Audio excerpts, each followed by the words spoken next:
2 weeks had passed since Clara Wells saved Mr. Patterson's life, and nothing had changed. The 8th floor of St. Andrew's Hospital remained her sanctuary. The medical staff continued to treat her as invisible, and her notebook grew thicker with observations that no one would ever read. But Clara was changing. The confidence that had allowed her to speak up in room 847 was growing stronger each day. Where are you watching from today? Drop your country's flag in the comments, because heroes come from every corner of the world, no matter how small they might seem. This is the story of November the 2nd, when Clara proved that intelligence recognizes no social boundaries. The late afternoon sun cast long shadows across the main lobby of St. Andrew's Hospital as Clara sat in her usual waiting spot near the information desk. Her mother, Maria, was finishing the evening shift 3 floors up, and Clara had positioned herself where she could watch the constant flow of people entering and leaving the hospital. The lobby had become Clara's secondary classroom over the past 3 years. While the 8th floor provided quiet space for reading and reflection, the lobby offered real-time case studies in human behavior and medical conditions. She had learned to read the subtle signs that most people missed. The way someone favored one leg over another, the pallor that suggested anemia, the slight tremor that could indicate neurological issues. Her composition notebook lay open in her lap, and she was sketching the lobby's traffic patterns when she noticed him.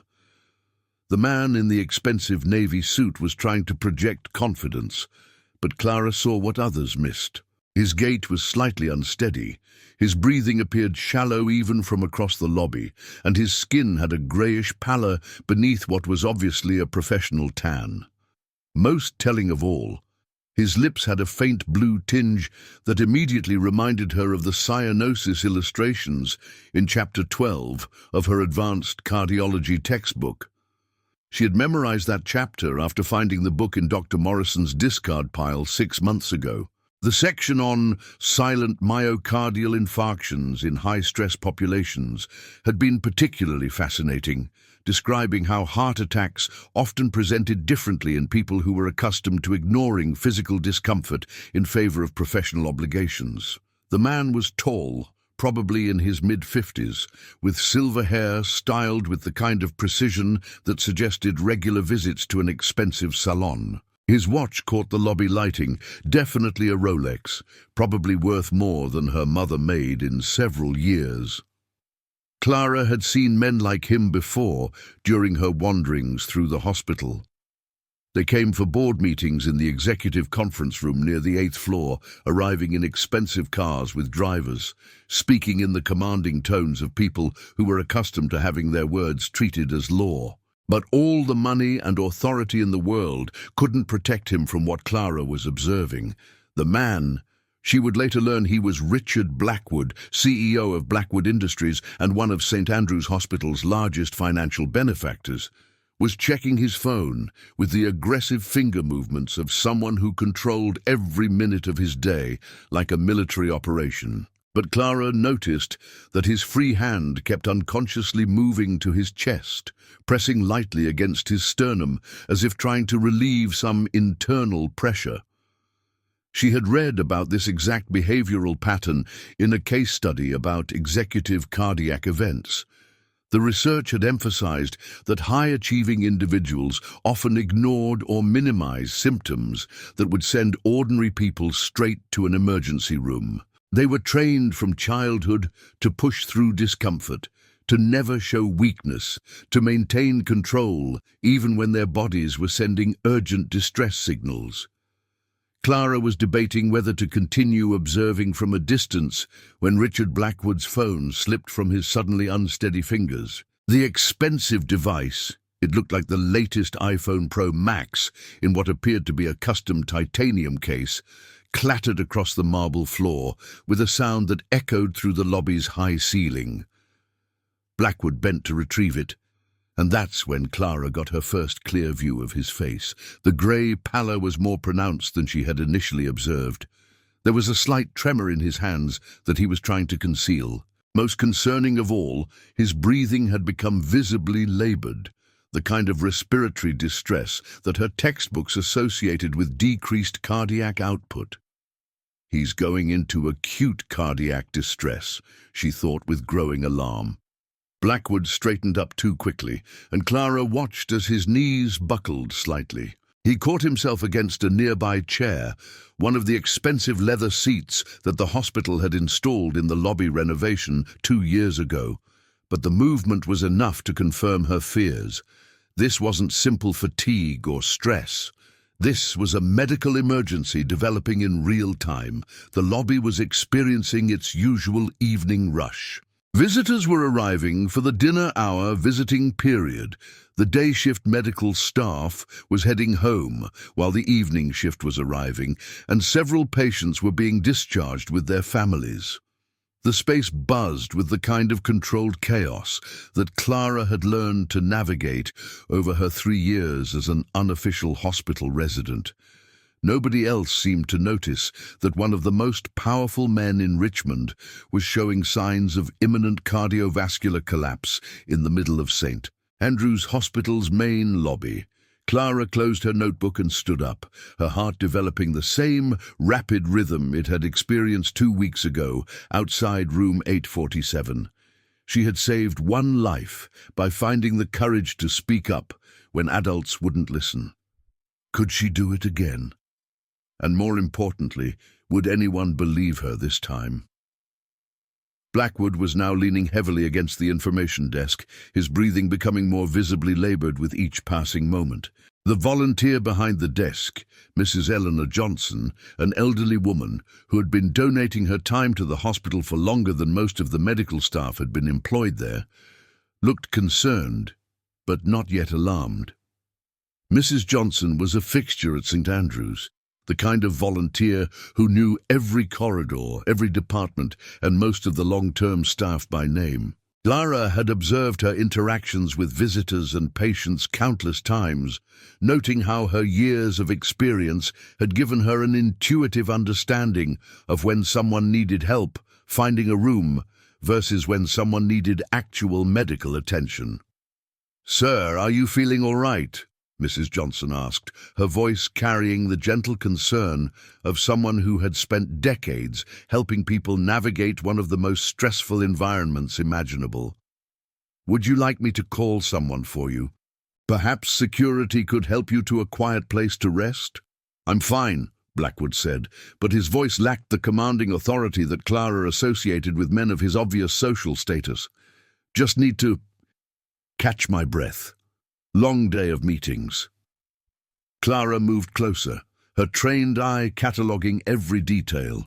The blue tinge in his lips was becoming more pronounced, what her cardiology textbook would classify as central cyanosis, indicating decreased oxygen saturation in the blood. His skin was developing the kind of clammy sheen that suggested his body was redirecting blood flow away from the extremities to support vital organs. Most concerning of all, she could observe the irregular rise and fall of his chest that indicated his heart wasn't pumping with normal efficiency. These were not the symptoms of fatigue or stress. These were the classic early warning signs of a cardiac event in progress. "Sir," Clara said quietly, approaching the information desk with the same careful determination that had carried her into room 847. "I think you should sit down." Blackwood looked down at her with the kind of dismissive glance that powerful men typically gave to children, a brief acknowledgement of their existence before moving on to more important matters. His eyes held the automatic assumption that anything a child might say would be irrelevant to his immediate concerns. "I'm fine, sweetheart," he said, forcing what was probably meant to be a reassuring smile.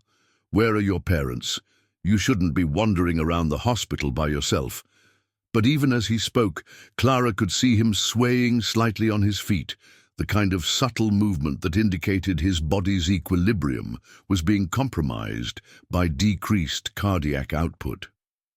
"Your lips are blue," she said, her voice louder and more confident this time. "And you're having trouble breathing. I think you're having a heart attack." Mrs. Johnson gasped, suddenly understanding the potential severity of the situation unfolding at her desk. Her years of volunteer experience had taught her to recognize medical emergencies, but she had been focusing on Blackwood's words rather than his physical presentation. Blackwood forced a laugh that came out more like a wheeze, the sound confirming Clara's suspicions about his respiratory distress. "That's very observant, little girl, but I think I know my own body better than—" He never finished the sentence. Richard Blackwood collapsed. The sound of his body hitting the marble floor seemed to echo through the entire lobby, a sharp crack that immediately commanded everyone's attention. For a moment that felt much longer than it actually was. The entire space fell silent as dozens of people processed what had just happened. Then the controlled chaos of a medical emergency erupted around them. "Code blue in the main lobby!" Mrs. Johnson shouted into her desk phone, her volunteer training finally overriding her shock. "Code blue, main lobby! We need medical assistance immediately!" The hospital's emergency response system activated with the precision of a machine that had been tested countless times. Alarms began sounding throughout the building, summoning medical personnel from every available department. Dr. Amanda Rodriguez was the first physician to arrive, having been crossing the lobby on her way to the parking garage when she heard Mrs. Johnson's emergency call. Dr. Rodriguez was one of the newer attending physicians at St. Andrews, a cardiologist who had completed her residency at Johns Hopkins before joining the hospital staff 6 months ago. Clara had observed Dr. Rodriguez during several of her hospital visits, noting the young doctor's methodical approach to patient care and her tendency to listen more carefully to nurses and support staff than some of the more senior physicians. Dr. Rodriguez had the kind of focused intensity that Clara associated with people who genuinely cared about healing, rather than just displaying their medical knowledge. Dr. Rodriguez dropped to her knees beside Blackwood's unconscious form, without any concern for her expensive suit or the marble floor's impact on her knees. She immediately began checking for a pulse, while visually scanning his condition with the systematic thoroughness of someone whose training had been recent enough to still be instinctive, rather than routine. "What happened?" Dr. Rodriguez asked Mrs. Johnson while beginning preliminary CPR, her hands positioning themselves on Blackwood's chest with the precision of countless practice sessions. "He just collapsed," Mrs. Johnson said, her voice shaking with the adrenaline of witnessing a medical emergency. "He said he was feeling fine, but the little girl here said he was having a heart attack just before he went down." Dr. Rodriguez glanced at Clara with surprise, taking in the 8-year-old's calm demeanor amid the chaos. Most children would be crying or hiding during such a traumatic scene, but Clara was standing quietly, observing the emergency response with the focused attention of someone who understood exactly what was happening. "Get me a crash cart and call cardiology immediately," Dr. Rodriguez ordered Mrs. Johnson, "and page whoever's on call for emergency cardiac procedures." Dr. James Thompson arrived next, his hurried footsteps echoing across the marble as he responded to the code blue. Clara recognized Dr. Thompson as one of the senior attending physicians, a man in his mid-40s with prematurely grey hair and the kind of confident demeanor that came from 2 decades of successful medical practice. Dr. Thompson carried himself with the automatic authority of someone who had never had his medical judgment seriously questioned. Following closely behind Dr. Thompson was Dr. Yuki Tanaka from the emergency department.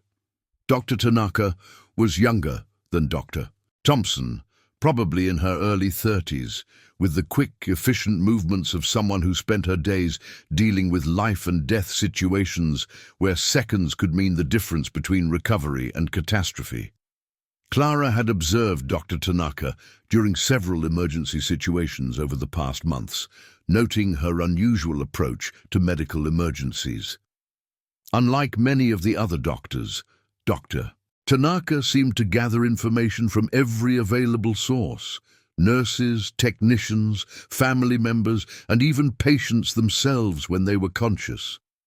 She had a reputation for listening first and making diagnoses based on comprehensive information rather than immediate assumptions. "What's his status?" Dr. Thompson asked, automatically taking charge of the situation with the kind of command presence that came from years of leading medical teams through crises.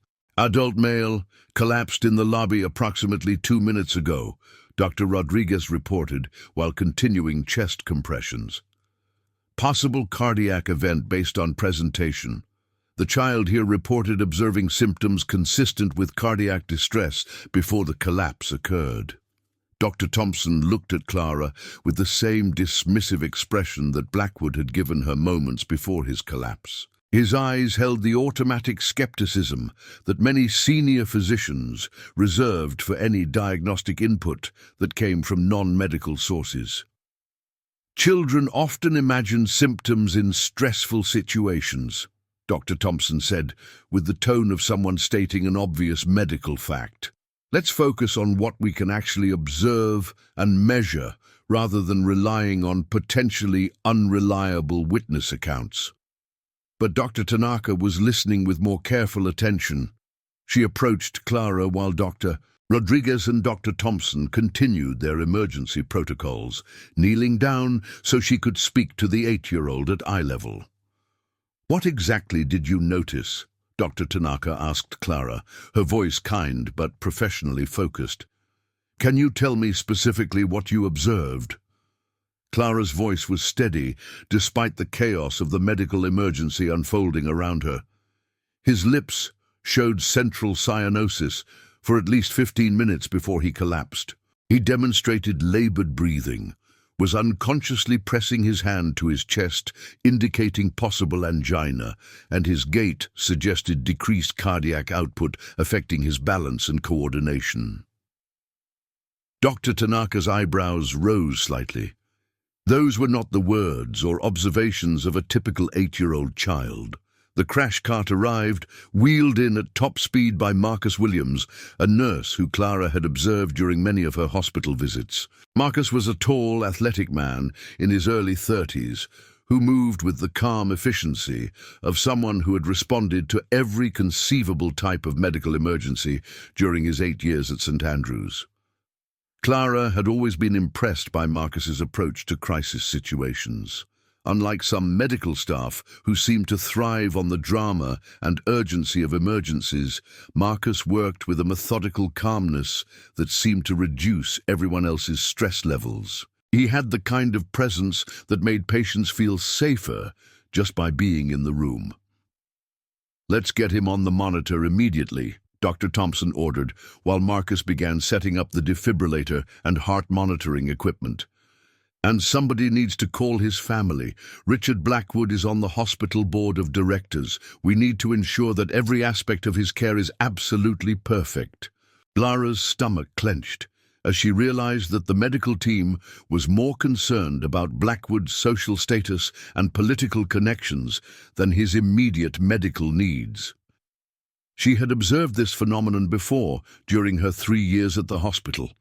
The way certain patients receive different levels of attention based on their perceived importance rather than the severity of their conditions. The heart monitor came online with its characteristic electronic beeping, and the irregular rhythm that appeared on the screen immediately confirmed what Clara had suspected based on her observations of Blackwood's physical presentation.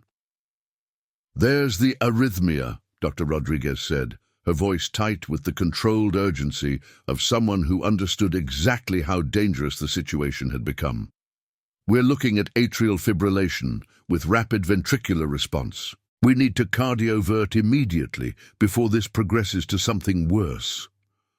But Dr. Thompson was studying the monitor display with a frown, his expression suggesting uncertainty about the diagnosis despite the clear evidence on the screen. "That rhythm doesn't look like a typical presentation for someone his age and apparent health status. Are we absolutely certain about our diagnostic assessment? The kid called it before any of us even got here, Marcus said quietly, while adjusting the defibrillator settings with practiced efficiency. Maybe we should consider that her observations might have diagnostic value. Dr. Thompson shot Marcus a sharp look that clearly communicated his opinion about nurses offering diagnostic suggestions, particularly when those suggestions involved taking medical advice from a child. Marcus, we don't base medical decisions on the observations of children, Dr. Thompson said, with the tone of someone explaining basic professional protocols.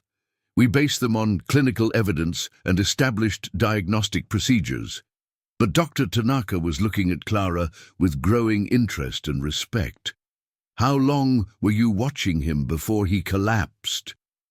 Approximately 25 minutes, Clara replied, with the precision of someone who had been trained to observe and document accurately. The cyanosis started gradually, but became more pronounced when he stood up to retrieve his phone.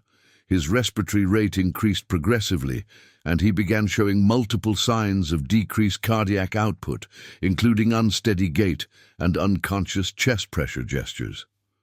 The medical terminology flowing effortlessly from an 8-year-old's mouth caused everyone within hearing range to pause and stare.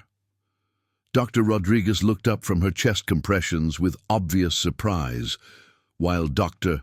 Tanaka stepped closer to Clara with the expression of someone who had just discovered something remarkable. "Where did you learn those terms?" Dr. Tanaka asked, her voice carrying genuine curiosity rather than condescension.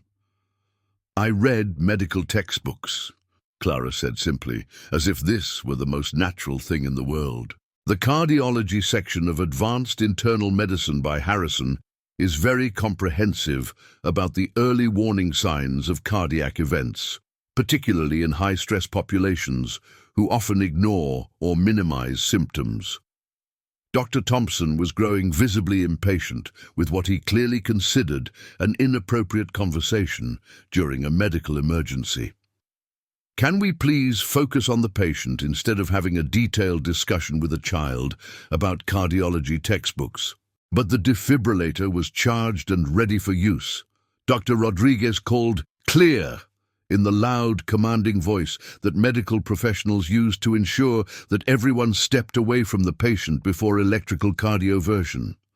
Everyone in the immediate area stepped back as Dr. Rodriguez delivered the controlled electric shock that would hopefully reset Blackwood's chaotic heart rhythm back to normal sinus rhythm. All eyes focused on the heart monitor as the chaotic, irregular electrical activity of Blackwood's heart suddenly organized itself into the steady, regular pattern of a normal heartbeat. "We got him back," Dr. Rodriguez said, with the relief of someone who had just prevented a potentially fatal outcome. Normal sinus rhythm, heart rate stabilizing at 72 beats per minute. Blackwood's eyes fluttered open, and his first conscious words were confused and weak. What happened? Where am I?" "You experienced a cardiac event, Mr. Blackwood," Dr. Tanaka explained gently, her voice carrying the kind of calm reassurance that helped patients process traumatic medical experiences. "You're in St. Andrew's Hospital, and you're going to be fine. We've stabilized your heart rhythm, but we need to get you upstairs for a comprehensive cardiac evaluation." Blackwood tried to sit up, the automatic response of someone who was accustomed to being in control of every situation, but Dr. Rodriguez gently restrained him with a firm but caring touch. "Easy, sir," Dr. Rodriguez said, with the kind of authority that came from medical expertise rather than social position. "We need to keep you lying flat while we prepare to transfer you to our cardiac unit for further evaluation and treatment." As the medical team prepared to transfer Blackwood to the cardiac intensive care unit, Dr. Thompson finally acknowledged Clara's presence with the grudging recognition of someone who had been proven wrong but wasn't entirely ready to admit it. "Well, young lady, it appears that you were paying attention to something," Dr. Thompson said, with the tone of someone offering minimal acknowledgement while maintaining his professional dignity. "Though I'm sure it was largely coincidental that you noticed some relevant symptoms." Clara felt the familiar sting of being dismissed and minimized, but this time Dr. Tanaka spoke up with clear conviction. "Actually, Dr. Thompson, I think we need to acknowledge that this young woman provided accurate diagnostic observations before any of us even saw the patient," Dr. Tanaka said firmly. "That's not coincidence. That's clinical observation at a very high level." Dr. Thompson looked distinctly uncomfortable with the suggestion that an 8-year-old could have legitimate medical insights that had escaped his own initial assessment. "Dr. Tanaka, I hardly think it's appropriate to suggest that she used correct medical terminology, identified specific cardiovascular symptoms, and predicted the cardiac event before it reached crisis stage." Dr. Tanaka continued, her voice carrying the conviction of someone who recognized exceptional ability regardless of its source. That level of diagnostic observation would be impressive in a medical student, let alone a child. Clara felt a warm flush of recognition spreading through her chest, not just acknowledgement of being right, but genuine respect for her abilities from a real doctor. It was a feeling she had never experienced before in her 3 years of invisible observation at St. Andrew's Hospital. As the medical team prepared to wheel Blackwood toward the elevator that would take him to the cardiac unit, he caught sight of Clara standing near the information desk. His eyes, now clear and focused despite his recent medical crisis, studied her with the kind of intense attention that successful executives reserved for important business matters. "You," he said, his voice still weak but gaining strength with each word. "You're the one who said I was having a heart attack." Clara nodded, unsure of how to respond to direct acknowledgement from someone of such obvious importance and authority. "I didn't listen to you," Blackwood admitted, his voice carrying what might have been the first genuine humility he had expressed in years. "I should have. You probably saved my life." Dr. Rodriguez was monitoring his vital signs on the portable unit they had attached to his gurney. "Mr. Blackwood, you need to conserve your strength for the recovery process. We'll have plenty of time to talk about what happened once we've completed your cardiac evaluation." But Blackwood continued to focus on Clara with the intensity of someone who had just experienced a profound shift in perspective. "What's your name?" "Clara Wells," she said quietly.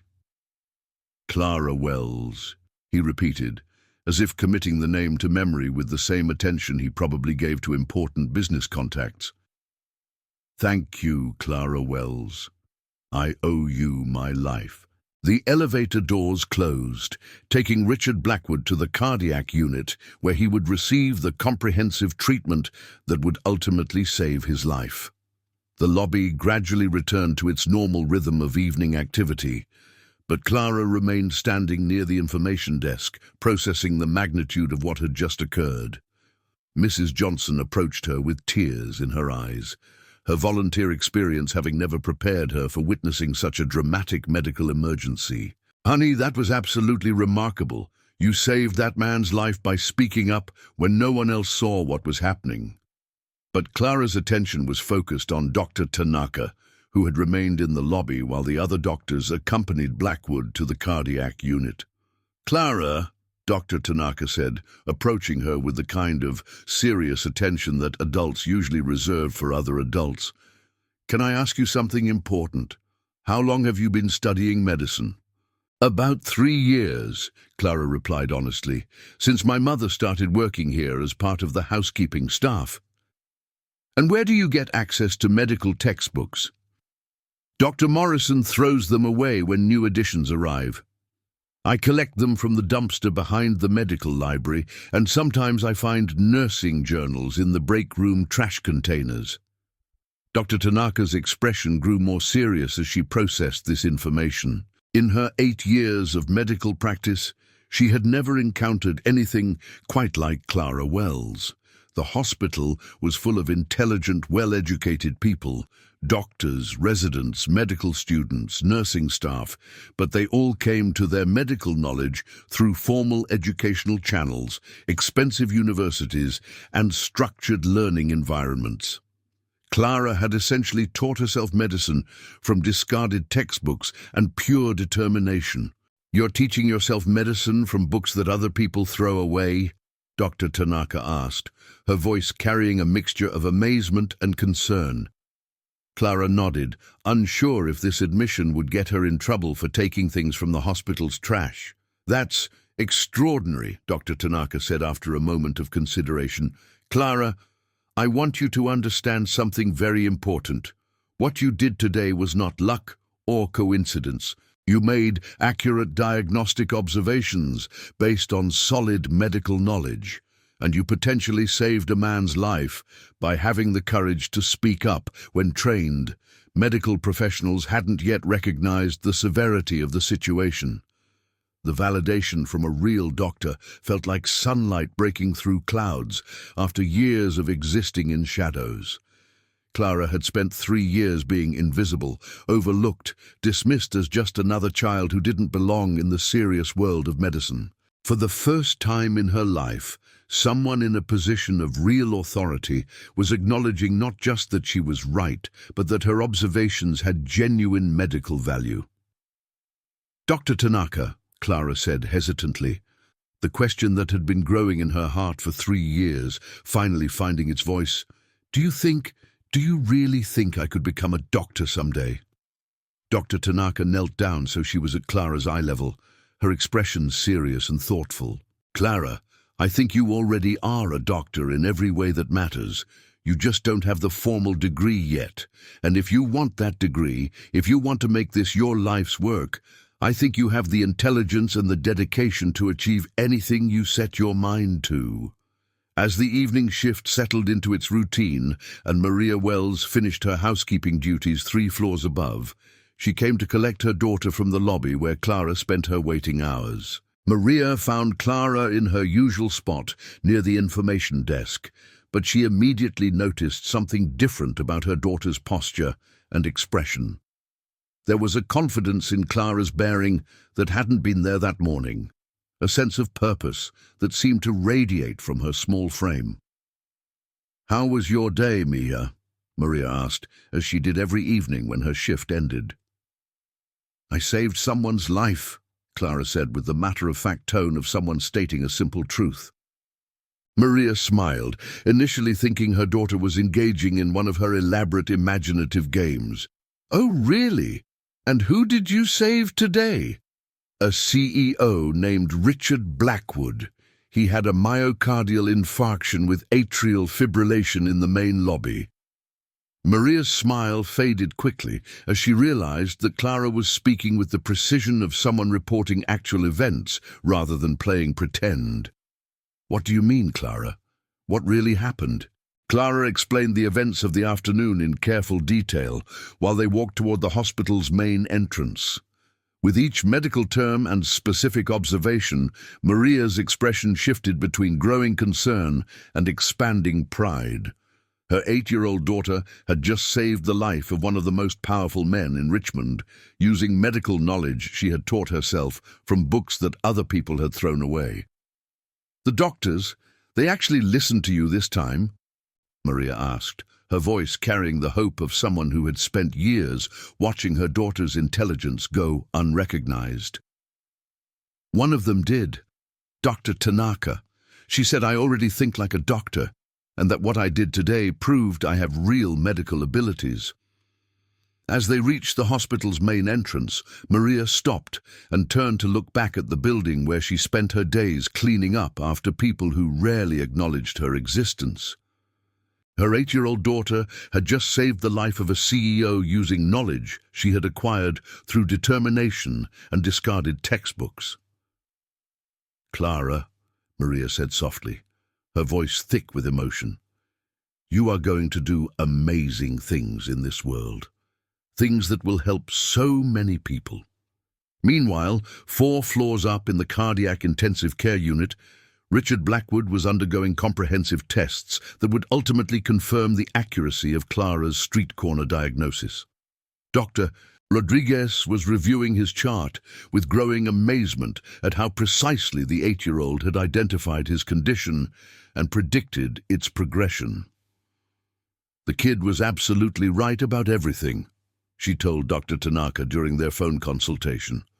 "Silent myocardial infarction with rapid progression to atrial fibrillation. If we hadn't intervened when we did, he would have been looking at potentially fatal complications within the hour." "She's remarkable, Doctor," Tanaka replied, her voice carrying the conviction of someone who had just witnessed something extraordinary. "I've never encountered diagnostic skills like that in someone so young, or frankly, in most medical students." In his private room, surrounded by the most advanced cardiac monitoring equipment that money could buy, Richard Blackwood was thinking about the little girl who had tried to save his life while he was dismissing her concerns with the automatic arrogance of someone who had never been wrong about anything important. He made a mental note to learn more about Clara Wells. A man didn't become CEO of a major corporation without recognizing exceptional talent when he encountered it, regardless of the unexpected package it might come in. And on the 8th floor, in the quiet sanctuary where Clara spent her days learning and observing, her composition notebook gained a new entry written in her careful 8-year-old handwriting. November 2nd. Richard Blackwood, main lobby. Acute myocardial infarction with progression to atrial fibrillation. Observed central cyanosis and respiratory distress approximately 25 minutes before collapse.